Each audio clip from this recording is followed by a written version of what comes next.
Welcome to Behind the Coffee Curtain with Bob and Michelle. Oh, hey there. Hey, listen, we want to share with you our method for making the world's best coffee.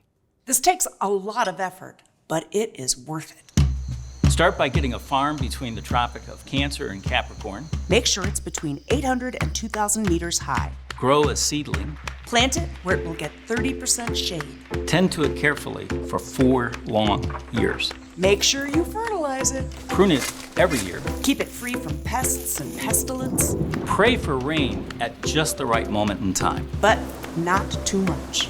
Keep the surrounding ecosystem really healthy with indigenous plants. Pick the coffee cherries that are deep red, not yellow and not purple. Do that every month during the harvest. Bag up the cherries and take them to a wet mill. Peel off the fruit, but be sure to compost that. Soak the beans in clean water. Let them ferment for about 9 hours. Wash the beans. Sort them by density. Dry them in the sun, turning frequently. Hand sort out all the defects. Bag up the beans again and take them to a dry mill. Remove the husk and sort by size and density and color. Bag up the beans one more time. Truck it to your exporter. Load it into a container. Avoid the perils of shipping. Get through customs and pay import fees. Check the quality again and store the bags in a coffee warehouse. Truck it to your preferred roaster. Roast and carbonize the beans. Remove immediately and let it cool. Put all that into a valve bag. Hire another truck to deliver it to a retailer. And then as a consumer, buy a bag of coffee. Open the bag and enjoy the aroma. Grind your coffee to order and run hot water over it. Sip and enjoy. That tastes like it has 200 labor hours of work in it. And can you believe it only costs $9.99 a pound? Wait, What? how is that possible? Huh? What the fuck? That's all the time we have. See you next time on Behind the Coffee Curtain.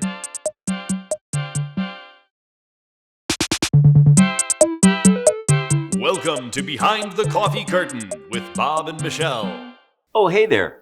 We just bought a pound of coffee for $10. Now, it takes a lot of work to make this, so we thought we'd follow the money to see who's getting paid along the way. I'll take that. Wait a minute, who are you? I'm the middleman, Bobby. You want coffee? I'll get you coffee. Oh, okay, middleman. So where's my $10 going? Well, there's a couple of dollars for the importer, a couple more for the roaster, there's some shipping costs, and the final retailer makes a couple bucks too, so that's 9 of your $10 right there. But wait a minute, all that $9 happens in the wealthy countries, right? The poor countries that produce it only make $1? Well, sort of. We still have to pay the exporter, the taxes, the transportation, the dry and wet mills out of that dollar, but don't worry, all the rest of that goes to the farmer. Holy that's just a few cents. And of course, the farmer still has to pay for the labor to maintain his fields all year round and buy all the things they need to run the farm. Not to mention their food, their shelter, the education for their families. Yeah, does suck for them. Anyway, business is business, and I'm in it to win it, for me. Besides, I don't control the market price for coffee. Well, then who does control the market price for coffee? That's all the time we have. See you next time on Behind the Coffee Curtain.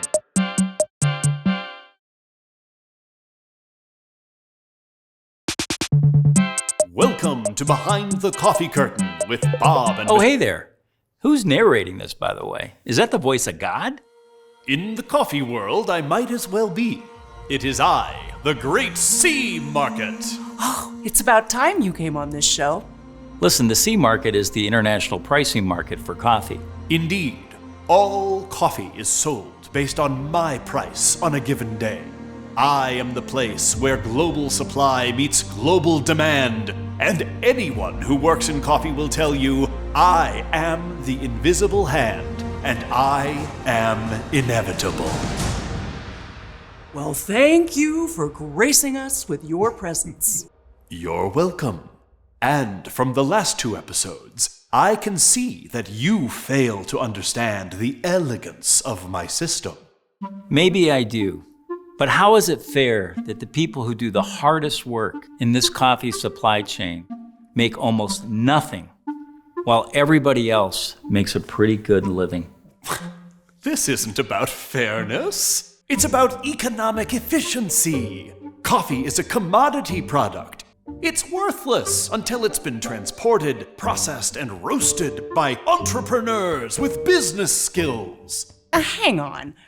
Are you actually suggesting that farming is less valuable than processing or roasting? Because I've spent a lot of time with coffee farmers, with processors, and with roasters, and I can tell you that the hardest part of the whole value chain is the farming. Well, that may be. But in the real world, if coffee farmers want to make more money, they should get an education and move up the value chain.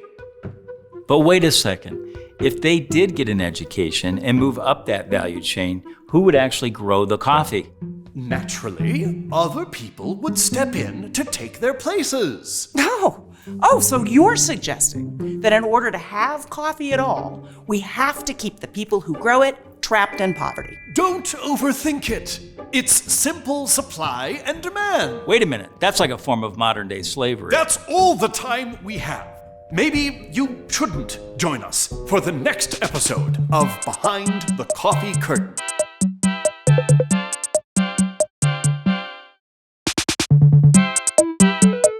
Welcome to Behind the Coffee Curtain with Bob and Michelle. Oh, hey there. Who are you? I am Adelmo Celine Lopez Alvarado, a real coffee farmer from Honduras. You, amigos, can call me Al. Hi, Al. Can you tell us what happens to coffee farmers when they don't get a good price for their coffee? Oh, let me tell you, it sucks. Farmers like me have to cut costs every way we can. We can't afford to pay for labor, so poverty in our communities gets worse. And that makes people desperate to find a better life in the U.S. Wow. Meanwhile, those of us who stay behind often resort to cheap chemicals, pesticides, and fertilizers that hurt the environment. I had no idea. We don't want to do that, but we're desperate to increase our yields. And after a few years, our yields will decline again unless we use even more chemicals.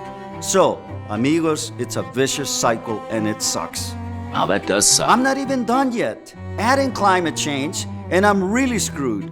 Too much rain and my plants get diseases. Too little rain and my yields drop even further. Healthy soil and biodiversity would help our farms be more resilient, and it would even help reverse climate change. But that takes investment. And to make that investment, we need a fair price. So, wait a minute. Are you telling me that my delicious cup of coffee is contributing to poverty, mass migration, and environmental degradation all over the world? That's really all the time no. we have. I get to do the closing this time. People need to know this stuff, especially the stuff in the next episode. So, please, join us next time on Behind the Coffee Curtain.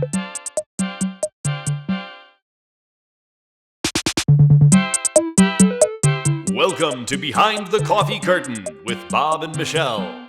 And Al.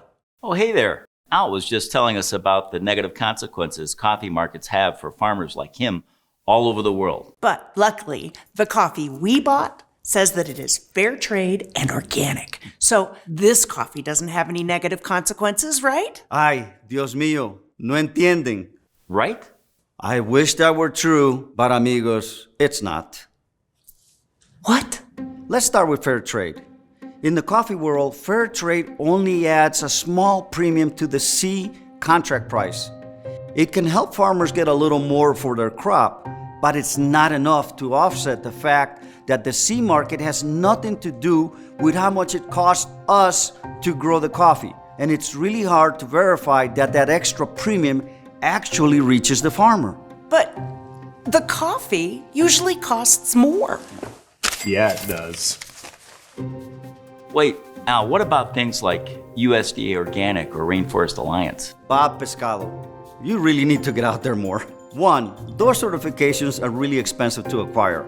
Dos, they take years to achieve. And tres, time and money are two things that farmers don't have. Plus, all these certifications are really hard to verify. I know plenty of farms that have those certifications but still use chemicals that harm the environment. I've been asked to find contaminated coffee to help fill partial containers that are being sold to the big coffee companies as 100% certified organic. I had no idea. I wish it weren't so, amigos, But behind the coffee curtain, none of those labels mean what you think they do. Open your eyes. That's all the time we have, and I'm really depressed. Life is better when you stop seeing behind the coffee curtain. Welcome to Behind the Coffee Curtain with Bob and Michelle. Due to technical difficulties, the coffee curtain will not open in this episode. We'll just have to stay in front of the coffee curtain. But don't worry, just pretend you're in your favorite coffee shop with beautiful art about the process of growing coffee and vague references to the farms that it comes from and pictures of smiling coffee farmers picking luscious, red, ripe coffee cherries. On this side of the coffee curtain, no one knows their names or how hard their lives are, and no one needs to.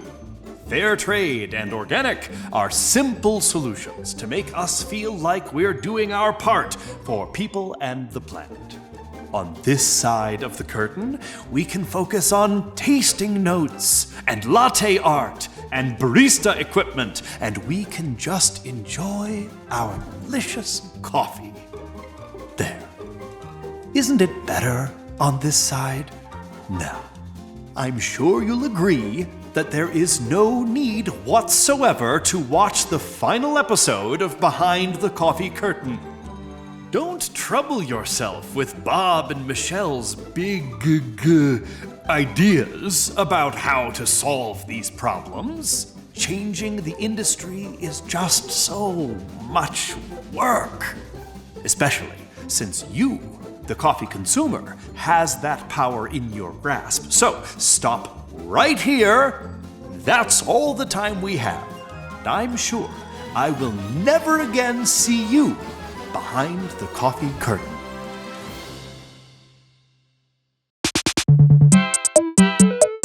Welcome to Behind the Coffee Curtain with Bob and Michelle. Hey, we have a confession for you. I'm the co-founder of a coffee company called Big B Coffee. And for 20 years, I made a lot of money in front of the coffee curtain. But 5 years ago, I saw the other side for the first time. I saw the global consequences of the coffee industry, and I realized that I used that system to build a company. Once I saw behind the coffee curtain, I couldn't go back to business as usual. So Michelle and I co-founded an organization that we now call One Big Island in Space. And we aim to change the coffee industry. We believe the key to this transformation is building real relationships between all of the people who love coffee on both sides of the coffee curtain. With these relationships comes trust. And with trust, we can abandon the C market and create a business model that pays farmers the price they need to care for their people, protect the planet, and invest in their communities. Big B Coffee is already using this model to source more than 60% of our coffee. And we're going to be at 100% by 2028. But we are not stopping there. We are working to put a name, a face, and a place on every cup of coffee wherever it's served. We are already partnering with other coffee companies that share these values.